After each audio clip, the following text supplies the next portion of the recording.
10,000 years ago, amid the apocalyptic screams of a newborn god, the mighty Eldari Empire fell to ruin. Yet the architects of this catastrophe were spared the worst of its wrath, as they were hidden deep within the bounds of the webway. They lurk there still, a race of unrepentant monsters damned to suffer an eternal thirst for the pain of others. The ancient empire of the Eldari was the greatest civilization since that of the Old Ones, the various cultures that exist in the 41st millennium mere reflections of its glory. Yet the Eldari fell from grace in the most profound of ways. The origins of those who now call themselves the Drukhari can be found hidden amidst the atrocity and mayhem of that terrible time. The ancient Eldari had perfected their sciences to such an extent that they could travel vast distances in a heartbeat, reforge planets to their liking, and quench stars at a whim. With the galaxy prostrate at their feet, and arduous labor but a distant memory, the Eldari were gradually overcome by an arrogant sense of entitlement. Free to indulge their every curiosity, they spent ever more time engaged in esoteric pursuits, desperate to escape the ennui that set in over the course of their centuries-long lives. The Eldari psyche is a thing of extremes and intense complexity. It can experience zeniths of bliss and nadirs of horror far more keenly than that of other races. It is just as capable of falling into corruption as it is of transcending to the sublime. With so much power at their beck and call, the core of the Eldari realm, once a masterpiece of civilization, became centered around self-gratification and the pursuit of individual fulfillment. Slowly, the proud empire began to rot from within. Amongst the pleasure-seekers and the interminably curious were those whose pursuit of excess became increasingly extreme. These included a great proportion of the aristocracy of ancient Eldari society, those with the wealth and the time to truly explore every aspect of decadence. One by one, the leaders of the cults of excess that were growing within Eldari society became obsessed with their own power. They relocated into the labyrinth dimension known as the Webway, taking over hidden ports and setting up strongholds at key nodal points within to continue their debased pursuits. Almost invariably, these realms were linked via portals to the sprawling and exhilaratingly lawless city of Comora. Comora was originally the greatest of the Webway port cities, impossibly vast and able to transport a fleet to any of the most vital planets of the Eldari Empire by virtue of its many portals. Because of the access it granted to the far-flung corners of real space, this mighty metropolis was reckoned to be the most important location in the entire Webway. It was too valuable to the Eldari as a whole to belong to any single aspect of their empire, so it existed outside the jurisdiction of the great Eldari councils of that time. Precisely because of its autonomy, the city-port quickly became a magnet for those that wished their deeds to remain hidden from prying eyes. The realm of Comora expanded unstoppably as wealth flowed across its borders. It spread outward into the void, consuming other Webway port cities, private estates and sub-realms with each new expansion. Comora grew ever larger and more impressive as it fed on their plundered resources. Unseen, the dilettante lords who ruled Comora's spires and dens of vice grew in status alongside their adoptive city, initiating more and more of the Eldari into their shadowy creeds. The Eldari are exceptionally psychically gifted as a race, and as they wallowed ever deeper into corruption, echoes of both agony and ecstasy began to ripple through time and space. In the parallel dimension of the warp, the reflections of these intense experiences began to coalesce, for the shifting tides of the Empyrean can take form around raw emotions, feeding on them and growing strong, even sentient. The constant stream of indulgence and depravity pouring from the Eldari Empire was as unstoppable as a tide. It nourished and empowered that which crystallized at its center, a nascent god of excess, content at first simply to wait and to grow.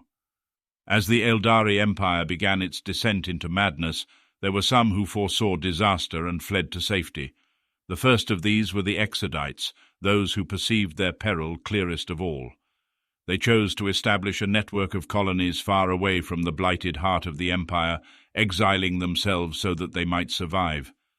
Many of them exist there still, their cultures living in a symbiotic relationship with the world spirits of their planets. Those who escaped later were the forefathers of the Asuriani. As their parent society became ever more depraved, they recoiled in horror from what their once noble kin had become. Realizing that they stood upon the brink, they turned their considerable resources to the construction of immense craft worlds, graceful space cities the size of small moons. The Eldari of the craft worlds fled into the void, desperate to escape from the punishment that must surely fall upon their race.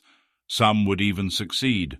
Those left behind jeered at the craven flight and narrow minds of their departed cousins. Yet the more cunning amongst them watched and wondered, shoring up the defences of their occluded webway strongholds even as they continued their hedonistic pursuits. As depravity riddled every aspect of Eldari society, the cults of excess sought ever more violent thrills. Before long, the streets of the Empire's cities ran with blood. The elegant architecture of their palaces became battlegrounds as the Eldari preyed upon each other, delighting in the cruelest of crimes. Their insanity and tainted passion poured into the warp until it achieved critical mass. With a thunderous metaphysical roar that tore the heart out of the Empire, a new god was born, Slaanesh, the dark prince of excess. Slaanesh's birth screams destroyed countless souls in a psychic shockwave that rolled across the galaxy. Whole star systems fell amid orgies of cannibalism and violence. In that instant, most of the Eldari race was destroyed, consumed by a cataclysm of terror and pain. The epicenter of their real space empire was sucked into the warp, leaving a yawning maelstrom of pure chaos in its place, a place the Imperium would later call the Eye of Terror. Slaanesh gorged upon the despair of the Eldari. Unstoppable in its ascendancy, it consumed the deities of the old Eldari Empire, scattering the few survivors to the corners of the warp. The Eldari civilization was reduced to a broken diaspora, their realm destroyed by the aftershock of Slaanesh's inception. Yet those hidden in the webway remained all but untouched.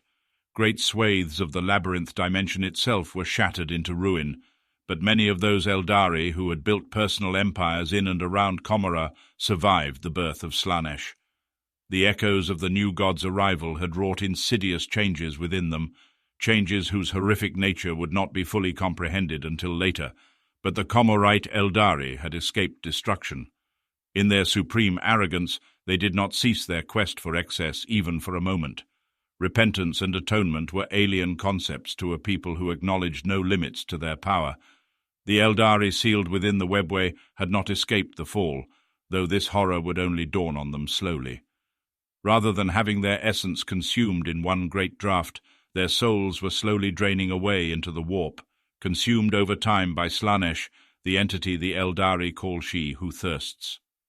The Eldari fear Slaanesh above all, for the god was given life by their actions, and now waits hungrily on the other side of the veil to claim each and every one of them.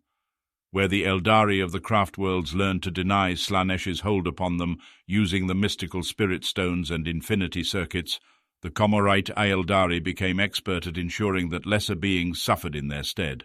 Provided they steeped themselves in the most extreme and decadent acts, the Eldari of the webway found that the curse of Slaanesh could be abated.